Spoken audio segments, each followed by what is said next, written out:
بسم الله الرحمن الرحيم والفجر وليال عشر والشفع والوتر والليل إذا يسر هل في ذلك قسم لذي حجر ألم تر كيف فعل ربك بعاد إرم ذات العماد التي لم يخلق مثلها في البلاد وثمود الذين جابوا الصخر بالواد وفرعون ذي الأوتاد الذين طغوا في البلاد فأكثروا فيها الفساد فصب عليهم ربك سوط عذاب إن ربك لبالمرصاد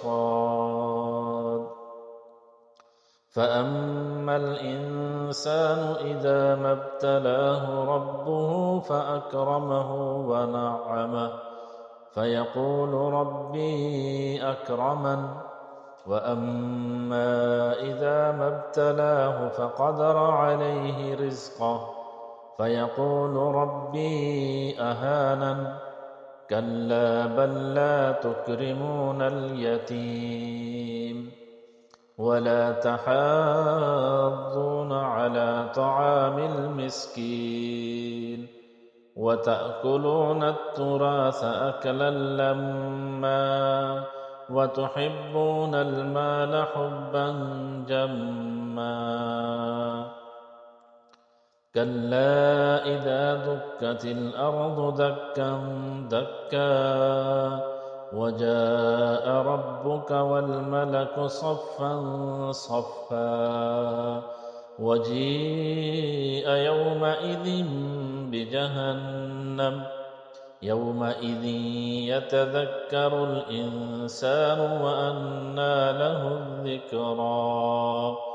يقول يا ليتني قدمت لحياتي فيومئذ لا يعذب عذابه أحد ولا يوثق وثاقه أحد يا أيتها النفس المطمئنة ارجعي إلى ربك راضية مرضية